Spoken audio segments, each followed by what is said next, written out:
What's up, everybody? Professional wrestler Chris Wilde here, and I really don't know how to start this. I like this channel to be somewhere that Eagles fans or just football fans can come and just kind of forget the world for a minute, because that's important, and that's what I like about other guys' YouTube channels. That's what I get out of that. But when something happens in this country or in the world that is just so despicable and disgusting, and I have a platform, whether I'm reaching one person or I'm reaching 1,000 people, I feel like I need to get my message out. Selfishly, I feel like I need to do that. And this story, and what I'm talking about is the George Floyd story.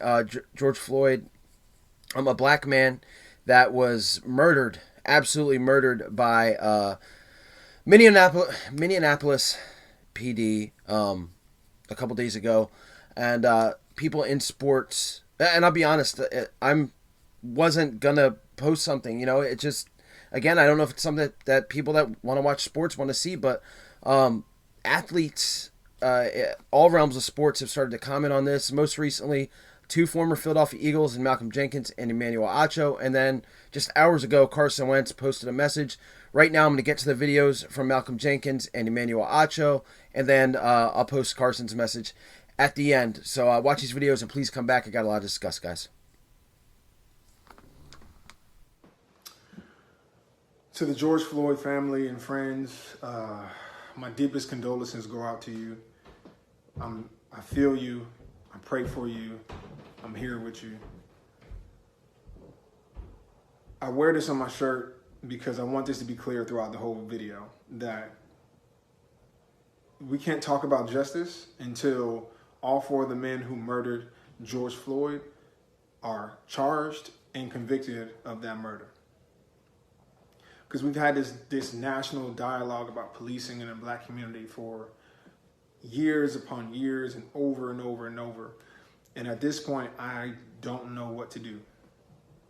We've marched, we've protested, we've petitioned, we've done op-eds, PSAs, we've tried to change policy. We've literally begged you, stop brutalizing us, stop taking our lives. And it is to no avail. And so the civil unrest that is sure to come, the people fighting for ways to protect themselves, is not going to be the responsibility of the people. The people have been documented to have done the work, to have showed up, to have tried to figure this out. But who is going to protect us from those who are in charge of protecting us, who aren't doing that, who are taking our lives? Who protects us from the police? That is the dilemma that you've placed on the black community, because we see these videos over and over and over again, and what we see is ourselves. We see our loved ones. And so over and over again, we see our own demise. We see our own murders. We see ourselves dying in the street over and over and over again.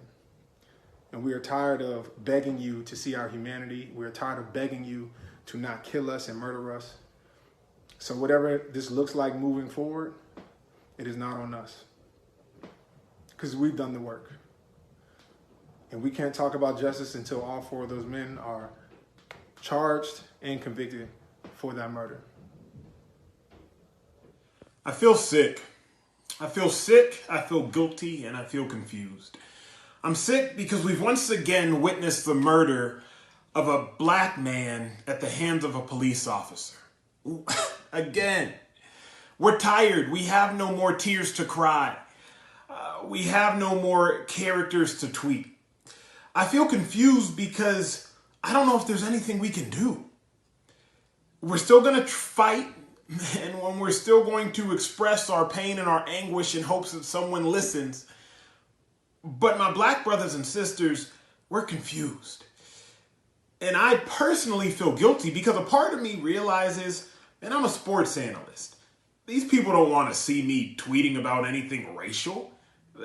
Anytime I put out a tweet, they're just going to roll their eyes and keep scrolling. But my life would be wasted if all I ever did was debate Jordan and LeBron and who's better. If all I ever did was break down a cover 2 defense and what that means. Because all of that stuff means nothing. It actually means nothing when people are unnecessarily dying. My white brothers and sisters, we need y'all's help. Ben Franklin said it best. Justice cannot be served until those who were unaffected are as outraged as those who were affected. We, my black brothers and sisters, have been outraged, but it's not enough. The energy was there, my sports fans, when Myles Garrett seemingly swung his helmet at Mason Rudolph and nearly killed a man. The tweets were there and the energy was there. But where is that same energy when a police officer actually did kill a man in George Floyd? Where is that same energy? Because we, my black brothers and sisters, we don't have any more tears to cry, and we're tired.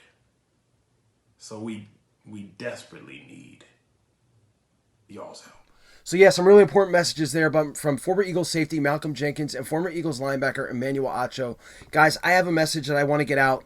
I want to pull back the veil a little bit. Some of you already know this, but yeah, I open up every video with professional wrestler Chris Wilde, and that's what I do.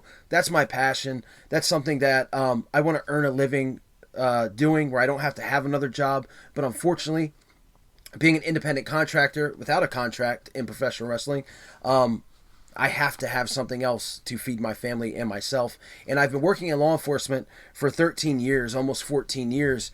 And my message is to other people in law enforcement and other coworkers of mine who I know watch some of my stuff. Something has to change. George Floyd was murdered by Derek Chauvin, Thomas Lane, Tal, and J. Alexander King from the Minneapolis Police Department. And he was tortured. Okay, he was tortured. George Floyd was a man that wasn't resisting, that was already in restraints, that for 6 minutes had just the right amount of pressure added to his neck to have the breath taken away from him, to have the life taken away from him. This is a guy that was screaming he can't breathe, a guy that was begging for his life to the point where he was asking for his mother. And these pigs, and I say that word because that's why that police officers are called pigs, for people like this. They exist. This is evidence of that. Obviously, watch this man. Tal watched his coworker kill another man and did nothing. Was more concerned about the civilians that were begging for this man's life. These civilians that didn't know this man, that were begging them to take the knee off the neck, to let this guy breathe, to let this guy live, to check his pulse. They watched the blood come from his nose and spill onto that crime scene that wasn't secured, by the way. The man was tortured in front of the world. And thank God for technology and the First Amendment that allows us free speech and free press. Because if it wasn't for this video, I guarantee you these guys would have got away with it. They would have absolutely got away with it. And there will be no justice for George Floyd until these men are behind bars. Until they are behind bars to the fullest extent of the law. And my message to the people I work with in law enforcement, the people that I don't know that are in law enforcement, is this guy, Derek Chauvin, is a known racist. He's got away with it for years and years and years. And there are people like him in every single department. If you don't think so, you're kidding yourself. It is up to us to out these people. To the civilians, if you see something, film it. Take out your cell phone, film it. Let social media be your tool. And for us that I work in a prison where I can't have a cell phone, if you hear anybody make a comment, it could be the N-word, it could be a stupid joke.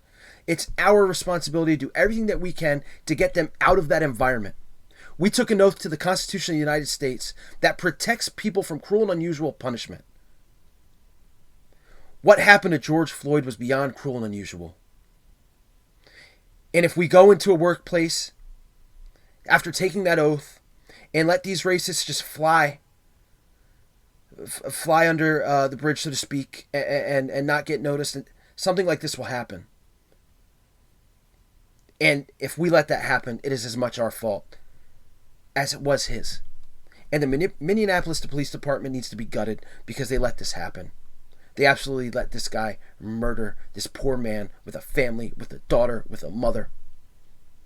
And I'm sorry if now my emotions are making this short and sweet message not so short and sweet, but it's the truth, and the reality is, and Emmanuel Acho, who I don't like his sports takes, I mean, I don't agree with hardly any of them, but what he said, and when he quoted Ben Franklin, and the Constitution I speak of was written, ironically, in Philadelphia on May 25th of 1787, signed September 17th, 1787. It's been around for a really long time, and this quote is timeless. And I leave you with this quote, and after I say this quote, I'm going to put up Carson Wentz's message, the quarterback of the Philadelphia Eagles, that he had.